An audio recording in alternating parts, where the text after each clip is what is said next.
Olá, amigo, você que está acompanhando nós através do YouTube. Nós estamos aqui hoje, para mandarmos uma mensagem para você. Espero que seja essa mensagem para você muito frutífera na sua vida, e que você tome a melhor decisão possível para a sua vida.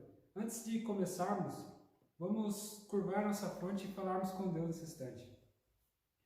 Senhor nosso Deus, amado Pai que está no céu, estamos aqui diante da Tua presença, Senhor.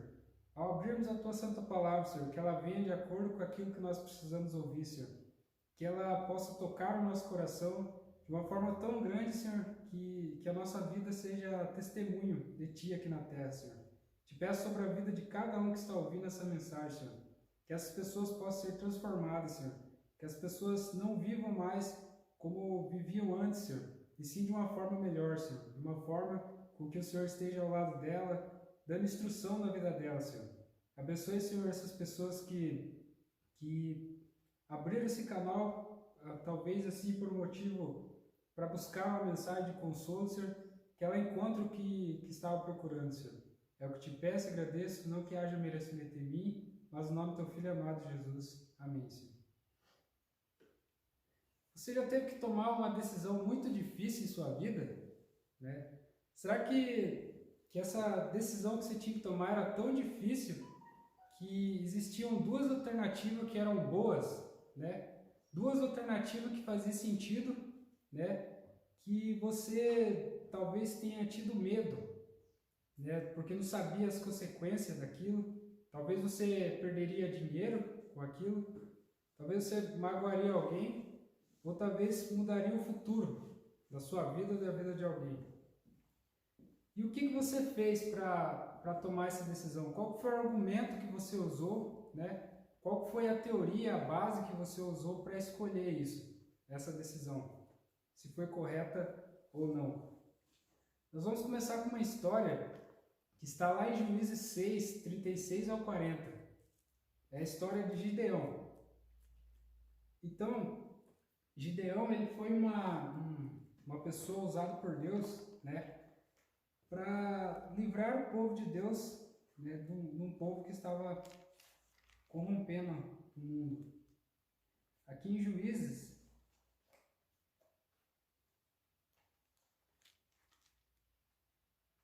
6, 36 ao 40, fala assim, ó. E disse Gideão a Deus: se has de livrar a Israel por minha mão, como dissesse, eis que eu vou pôr um velo de lã na eira. Se o orvalho estiver somente no velo e toda a terra ficar seca, então conhecerei que has de livrar Israel por minha mão, como dissesse. E assim sucedeu. No outro dia levantou de madrugada, apertou o velo e do orvalho que espremeu do velo encheu uma taça de água.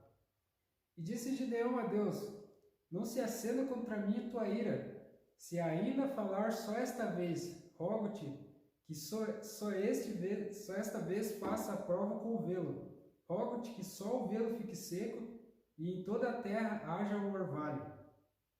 E Deus fez assim naquela noite, pois só o velo ficou seco e sobre toda a terra havia orvalho. Então Deus fez um pedido para ele, que ele livraria Israel das mãos dos midianitas, no verso 14 aí. E quando Gideão, talvez ele tenha duvidado desse chamado divino, e ele pediu dois sinais para Deus, para confirmação. No primeiro, ele pediu que Deus fazia um velo de lã ficasse seco, enquanto toda a terra em volta desse velo de lã ficasse seca, E o segundo pedido dele foi que o velo de lã permanecesse seco, enquanto o solo ao redor ficasse molhado. E foi o que aconteceu. Deus atendeu esse pedido dele. E será que as nossas decisões também a gente pode tomar baseado nisso? Será que a gente tem que pedir esse sinal aí sobrenatural para Deus? Então, embora Deus tenha atendido esse pedido de Gideão, e tenha respondido esse teste aí, há razões para a gente crer que é perigoso seguirmos esse exemplo de Gideão. Por quê? Porque esse é o único lugar da Bíblia que nós lemos a respeito disso, dele colocar um teste lá, né, um teste de véu de lã lá para ver se estava molhado ou não lá. Então, para ver qual que é a vontade. Interessante que essa história está escrita no livro de Juízes, né? No livro de Juízes estava numa época lá de um meio de apostasia e fraqueza espiritual. Então havia muita confusão espiritual naquela época lá. E talvez precisasse desse teste aí, né, que Gideão fez. Mas mesmo assim a gente vê coisas estranhas registradas na Bíblia aí, que as pessoas fizeram voto para Deus ou pediram algum teste para Deus, às vezes acabaram não cumprindo esse teste, né? Um exemplo é o voto do Jefté, né? Jefté, lá no livro de Juízes 11, 30 a 31, Jefté fez um voto ao Senhor e disse assim, ó, que se Deus desse os filhos de Amon nas mãos dele, quando ele voltasse da guerra, aquele que saísse primeiramente da porta da casa dele e viesse ao encontro dele, né, eles mataria e ofereceria de holocausto ao Senhor, né? E o que aconteceu? Quem veio ao encontro dele, no verso 34, foi a filha dele. Ele vendo a filha dele lá, ficou horrorizado lá, né? Ele não matou a filha dele, ou seja, ele não cumpriu essa primeira parte do voto aí, né? Olha que perigoso que foi esse voto que ele fez. É claro que ele cumpriu a promessa da filha dele não se casar, né? E a filha dele passou a servir o Senhor totalmente, não podendo se entregar ao marido, né? Então, são votos estranhos, né? Também temos o voto de Ananias e Safira, que fizeram um voto para Deus, prometeram vender, né, a terra deles e dar certa quantia para os discípulos lá para a obra que eles estavam fazendo. Só que eles venderam e depois mentiram para os discípulos, mentiram para o Espírito Santo, deram um valor a menos, né? E veio um negócio na vida deles lá que eles, né, caíram lá e acabaram morrendo. Olha que coisa estranha, a Bíblia relata isso daí. São votos que a gente tem que tomar cuidado, né? A gente não pode usar disso para a nossa vida, para tomar decisões da vida diária. Então, se nós não cumprirmos um sinal dado por Deus, nós estamos brincando com coisa séria. Nós estamos nos arriscando, né, em pedir um sinal assim para Deus muito sobrenatural, porque a gente acaba fazendo o contrário, e a gente acaba talvez nos arrependendo a ponto de querer morrer muitas vezes. Então o que acontece? É como se você estivesse pedindo que Deus falasse pessoalmente com você, que te instruísse pessoalmente, mas a pergunta que é feita é: você está preparado para fazer o que Deus pede? Né? Essa que é a pergunta. Mas e se eu não devo me arriscar fazendo esses testes aí, pedindo os testes sobrenaturais para Deus? Então, o que eu devo fazer? Né? Muitas decisões a gente às vezes toma aleatoriamente, usa os nossos próprios gostos lá, mas muitas vezes o nosso gosto é perigoso também, né? Porque a nossa tendência, nós sabemos desde o princípio que a nossa tendência é para o pecado, né? A satisfação da carne, não do Espírito Santo.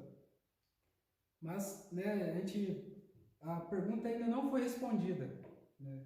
Como então fazer um pedido para Deus assim, para tomar uma decisão, sem que nós precisamos de uma coisa sobrenatural aí que acaba dando uma certa responsabilidade para nós, né? Que a Bíblia fala lá em Lucas 12:48, que aquele que muito foi dado, também muito será cobrado, né? Tem que tomar cuidado com isso, né? Então, se você chegar a um nível espiritual de que Deus falar com você pessoalmente, você será muito cobrado, porque você está tendo o maior nível espiritual possível aí, né? Que são os grandes profetas lá da época lá. Eles tiveram muitas responsabilidades grandes lá, que alguns pensaram em desistir de medo, né? Por isso que temos que tomar cuidado com isso. Então, certo dia eu fiz uma experiência que me ajudou muito em minha decisão, uma coisa muito difícil que eu tive que tomar, né? Que poderia causar prejuízo para mim, até um caos futuro lá.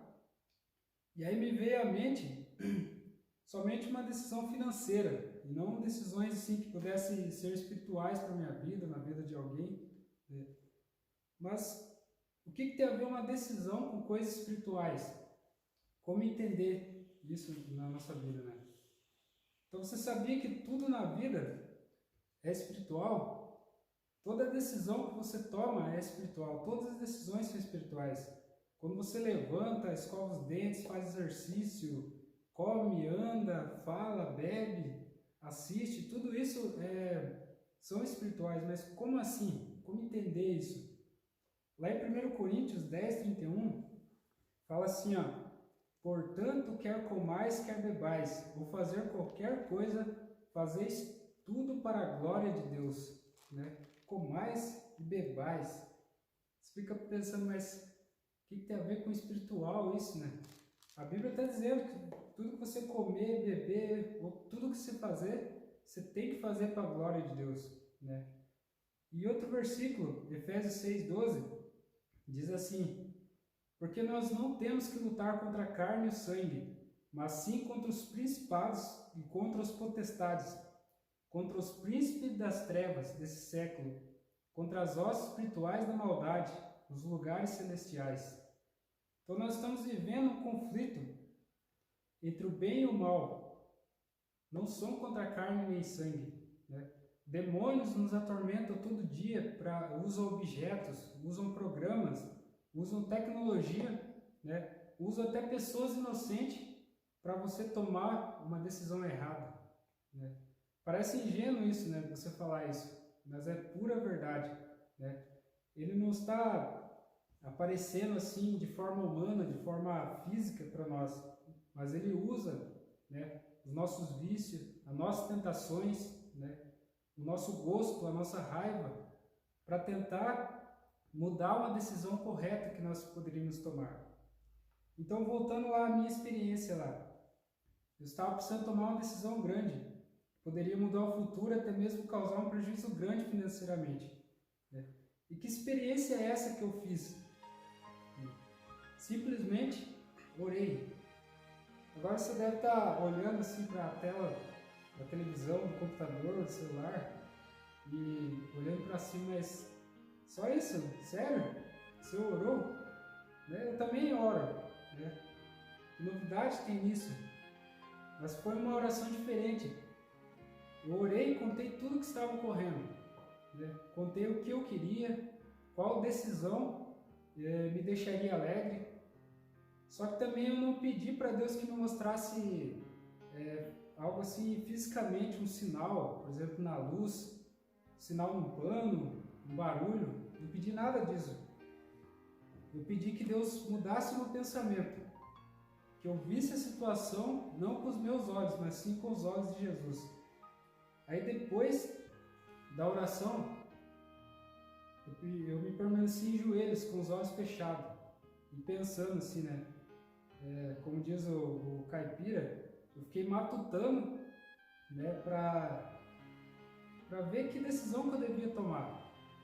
E aí eu comecei a ver os dois lados da moeda e me perguntei, qual que seria o melhor, né?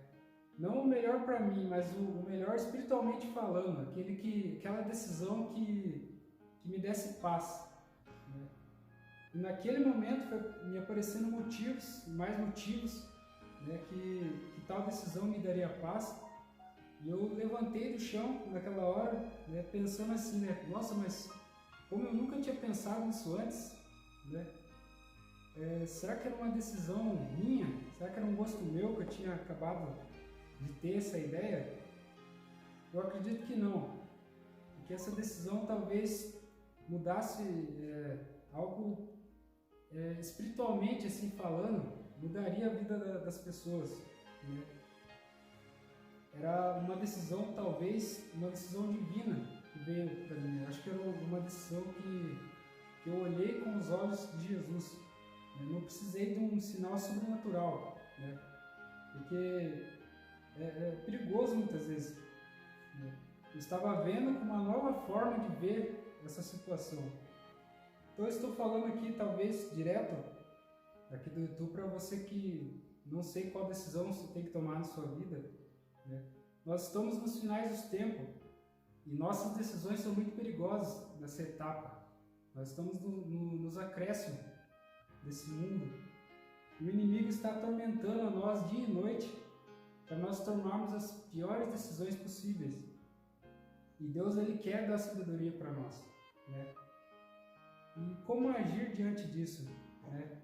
Em Tiago 1, versículo 5, diz assim: E se algum de vós tem falta de sabedoria, peça a Deus, que a todos dá liberalmente, e o não lança em rosto, e se lhe é dada para você. Olha o que a Bíblia diz. Se você precisa de sabedoria, peça a Deus, e Deus dará para você, né? Faça essa experiência em sua vida.